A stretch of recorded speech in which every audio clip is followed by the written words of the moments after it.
जी हाँ, नमस्कार। आप देख रहे हैं भारत 24 न्यूज़ और मैं हूं उमाशंकर दिवाकर। इस वक्त हम मौजूद हैं सेवा सहकारी समिति मर्यादित जेवरा में, जहां पर धान खरीदी को लेकर के किस तरीके की तैयारियां जोर शोर से चल रही है, क्योंकि कल के डेट में धान खरीदी प्रारंभ होना है। 1 नवंबर है और राज्योत्सव का एक बड़ा पर्व है। इस दौरान में धान खरीदी को लेकर के प्रशासन स्तर पर क्या तैयारियां हैं, किसानों को एक बेहतर सुविधा देने के लिए, इन तमाम जानकारियों के लिए हम मौजूद हैं। सेवा सहकारी समिति के हमारे साथ जुड़े हुए हैं यहाँ के समिति प्रबंधक, और उनसे हम जानना चाहेंगे कि किस तरीके की तैयारियां किसानों की धान खरीदी को लेकर के की जा रही है। बहरहाल जी, शुभ नाम बताएंगे सर अपना। मेरा शुभ नाम सनत दुबे है जी। सेवा सहकारी समिति जेवरा का समिति प्रबंधक। किस तरीके की तैयारियां चल रही है सर अभी? तैयारी तो पूर्ण कर लिया है, पूरा एक्टिव हो गए हैं धान खरीदी के लिए। कल 1 तारीख को अगर कहीं टोकन कट जाता है ऑनलाइन और ऑफलाइन कट नहीं करता, ऑनलाइन कटेगा, तुरंत धान खरीदी करें। हम पूरी तरीके से बारदाना और दाना सभी किसानों के लिए बैठने की व्यवस्था, पानी व्यवस्था, सभी व्यवस्था पूर्ण कर लिया गया है। क्या कुछ लगता है सर, राज्योत्सव है और राज्योत्सव के साथ साथ किस तरीके की किसानों को कुछ सहूलियत मिल रही है नए तरीके से? यदि प्रशासन स्तर में धान खरीदी की जा रही है तो क्या तैयारियां हैं सर? तैयारी तो प्रशासन स्तर से पूर्ण कर लिया गया है और हम लोग तो शासन के निर्देशों काम कर रहे हैं किसानों के लिए। और कल के डेट में धान खरीदी करना है, कहीं टोकन नहीं करता है, ऑनलाइन कर जाएगा ना, कल के डेट में हम धान खरीदी करेंगे। बहरहाल धान खरीदी के लिए तो अभी वर्तमान तैयारियां चल रहा है, जोरों शोरों से चल रहा है। क्या कुछ लगता है कितने किसान हैं सर आपके यहाँ पंजीकृत में और कितने ऋणी किसान हैं सर? बताने की एक छोटी सी जानकारी हमको उपलब्ध कराएं ताकि हम एक बेहतर अपडेट दे सकें। क्या कुछ लगता है कितने किसान पंजीकृत हैं सर? 1133 किसान पंजीकृत हैं और उनका सबका पंजीयन हो चुका है। वो लोग सभी धान लेके आएंगे क्रमशः। और अपने जो ऋणी किसान हैं वो हैं 733 हैं। यदि हम बारदाने की समस्या को लेकर, विगत कई बार ऐसा समस्या आता था कि बारदाने नहीं हैं, बारदाने नहीं होने की वजह से धान खरीदी में बहुत समस्याओं का सामना करना पड़ता था, किसान आक्रोशित हो जाते थे। इस बार बारदाने की क्या परिस्थितियां, क्या निर्मित हो रही सर बारदाने को लेकर? बारदाना तो पूर्ण रूप से आ गया है, नया पुराना बारदाना दोनों आ गया है। किसानों को सहूलियत के लिए इस बार किसानों को बारदाना लेना नहीं पड़ेगा। जी हाँ, आपको बता दूं कि जिस तरीके से धान खरीदी को लेकर के सेवा सहकारी समितियों में पूरी व्यवस्था कर दी गई है। आप पूरा मैदान देख सकते हैं, पूरी मैदान जो है आपको दिखाना चाहूँगा कैमरे के माध्यम से। पूरी आसपास की जो पूरी परिस्थितियां हैं वो निर्मित हो चुका है। आप देख सकते हैं तैयारियां किस तरीके से चल रही है और तमाम यहाँ पर व्यवस्था किसानों के हित को ध्यान में रखते हुए प्रशासन अपने स्तर पर विशेष खास पेशकश कर रहे हैं। और इन तमाम गतिविधियों को लेकर के भारत 24 ब्यूरो रिपोर्ट के माध्यम से हम आप तक यह जानकारी उपलब्ध कराना चाह रहे हैं। अब वर्तमान समय में धान खरीदी का अवसर चल रहा है और सामान्य अभी आपको बता दूं, गौरतलब हो, आप सभी लोगों को जानकारी में होगा कि धान खरीदी 1 नवंबर को होने वाला है और इस 1 नवंबर जो है राज्योत्सव का महापर्व है। इस पर्व के साथ साथ किसानों को जो मिलने वाली सुविधाएं हैं, इस बार धान खरीदी प्रशासन, जिला प्रशासन एवं प्रशासन की टीम के द्वारा ये धान खरीदी का कार्य सुचारू रूप से चलाया जाएगा। क्या कुछ सुविधाएं हैं और क्या कुछ सुविधा किसानों को मिलने वाला है, किस तरीके से टोकन कटेगा, मोटा धान और पतला धान की कीमत क्या रहेगी, किसानों को बैठने और उठने के लिए व्यवस्था क्या रहेगी, यहाँ बारदाने की पर्याप्त व्यवस्था की यदि बात करें, इन तमाम गतिविधियों को लेकर के हम वर्तमान में बात करने के लिए आए हुए हैं जीएस सेवा सहकारी समिति पर। हमारे साथ मौजूद है सेवा सहकारी समिति के समिति प्रबंधक और हम जानने के प्रयास करेंगे कि किस तरीके से धान खरीदी को लेकर के एक नया आयाम, नया तरीके से राज्योत्सव के शुभ अवसर पर किस तरीके की धान खरीदी की व्यवस्था की जा रही है। जी, शुभ नाम बताएंगे? अश्विनी कुमार मारकंडे। जी बताइए, अभी धान खरीदी को लेकर के किस तरीके की तैयारियां चल रही है आप लोगों का? धान खरीदी की तैयारी चूँकि 1 नवंबर 2023 से चालू होना है, साथ ही साथ छत्तीसगढ़ शासन की द्वारा जो राज्य उत्सव की पर्व मनाया जा रहा है और इसी के साथ ही अपना स्टार्टिंग हो रहा है।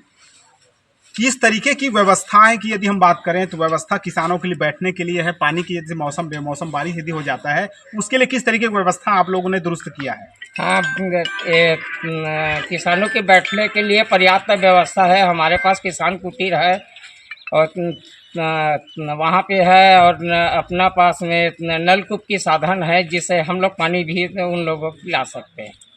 जिस तरीके के धान खरीदी को लेकर के यहाँ व्यवस्थाएं किसानों के लिए बताया जा रहा है कि व्यवस्था पूरी तरीक़ा से तैनात कर दिया गया है। साथ में पीने की व्यवस्था दूषिकरण किया गया है। तमाम व्यवस्था यहाँ पर उपलब्ध कराया जा रहा है। अभी हाल ही में तैयारी तो चल ही रहा है, किंतु आपको बता दूं कि अब एक छोटी सी और जानकारी लेना चाहेंगे कि टोकन काटने और मोटा और पतला धान की कीमत दर क्या रहेगी और कितने के दर पे धान खरीदी किया जा सकता है। जी बताएं, धान खरीदी को लेकर टोकन को लेकर के क्या व्यवस्था की गई है? किसानों की टोकन की व्यवस्था को लेकर इसमें शासन द्वारा 60% किसानों के द्वारा कि यह टोकन तुम्हारे हाथ के माध्यम से काटा जाएगा और 40% समिति के माध्यम से काटा जाएगा। साथ ही साथ इसमें मोटा और सरना कॉमन धान की रेट है 2183 रुपया और पतला धान का रेट है 2203 रुपया कुंटल। जिस तरीके से धान की रेट और तय बता दिए हैं और मात्रा क्या कितने की मात्रा में किसान धान अपना बेच सकते हैं और बेचने के लिए उनकी किस तरीके की व्यवस्था, और जो किसान चूक जाते हैं या चुके होंगे या जिनका नामांकन अभी तक दर्ज नहीं किया गया होगा या जिनका फॉर्म फिलअप नहीं होगा या बचा होगा किसी प्रकार से, उनके लिए कुछ व्यवस्थाएं प्रशासन द्वारा कुछ किया गया है क्या? नहीं, वैसे तो अभी पंजीयन का कार्य पूर्ण हो चुका है और जैसे खरीदी बीच में या इससे पहले यदि मृत्यु हो जाता है तो खाद्य शाखा से अनुमोदित ये वारिसन पंजीयन की कार्य होता है जी, जो लगातार खरीदी बीच में भी स्टार्ट रहेगा। जी जी।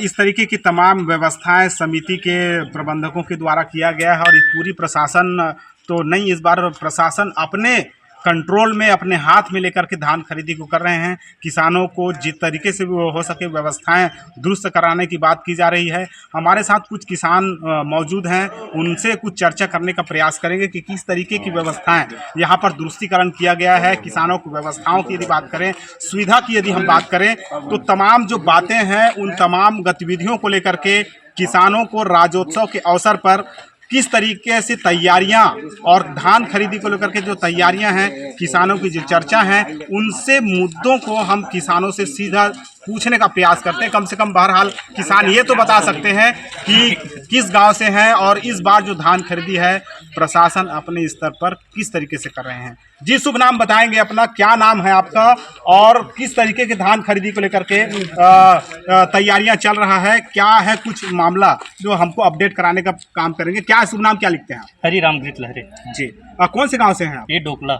अच्छा, इस बार जो धान खरीदी हो रहा है उसमें प्रशासन धान खरीदी कर रहा है, क्या कुछ तैयारियां हैं, क्या नज़र आ रही है आपको समिति में? जैसे तो तैयारी पूर्ण दिख रहा है जी, पानी की व्यवस्था है, मैदान ठीक है, क्लियर है जी। और जो बोलते हैं जैसे कि टोकन की जो बात है वो टोकन 40% जो है वो समिति के माध्यम से तय किया जाएगा और जो 60% है उसको सरकार वेब के माध्यम से, जैसे ऑनलाइन के माध्यम से टोकन जारी करने के लिए बोला गया है। अच्छा, तो इस टाइप से मतलब अपना टोकन जारी कर सकते हैं। जिस तरीके से किसानों से हमने चर्चा किया, किसान ने भी इस बातों को अपने वक्तव्य बातों में अपने हिसाब से बताने का प्रयास किया है, किंतु क्या संतुष्टि है इस बार की धान खरीदी जो होने वाला है उसमें किस तरीके की संतुष्टि आपको नज़र आ रही है? संतुष्टि तो वैसे पूर्ण है, लेकिन जैसे कि जिस प्रकार से अभी 20 क्विंटल धान खरीदने की बात कर रही हैं जी, उसी हिसाब से उसको तीव्रता से खरीदी भी चालू करना चाहिए और निरंतर चलना चाहिए। जी जी। अभी वर्तमान में धान खरीदी 1 नवंबर को राज्योत्सव के शुभ अवसर पर किया जाना है और राज्योत्सव के शुभ अवसर पर तैयारियां तो सभी स्तर पर चल रहा है और पूर्ण जिस तरीके से मैदान को हम देखे हैं खरीदी के लिए तमाम व्यवस्था, मोटा पतला धान रखने की व्यवस्था, स्टेकिंग की व्यवस्था पूरी दुरुस्त कर दिया गया है। और क्या कुछ सुविधाएं होनी चाहिए या किस सुधार के लिए क्या कुछ करनी चाहिए समितियों को? क्या लगता है आपको, सुधार करने की ज़रूरत है क्या? वैसे तो सुधार करने के लिए बारदाना वगैरह मतलब समय समय में सही रूप से आप जाना चाहिए। तो इसके लिए किसान को परेशान होने की आवश्यकता नहीं होना चाहिए, बस यही है और कुछ नहीं है। जिस तरीके से किसान ने बताया कि यहाँ पर तमाम व्यवस्था तो सभी ठीक है, बशर्ते एक छोटी सी समस्या ये अवगत कराएं कि बारदाने की कमी ना हो, धान खरीदी बेहतर हो सकता है। इन तमाम अपडेट को किसानों के द्वारा अवगत कराया गया। बहरहाल भारत 24 ब्यूरो रिपोर्ट, बेमेतरा।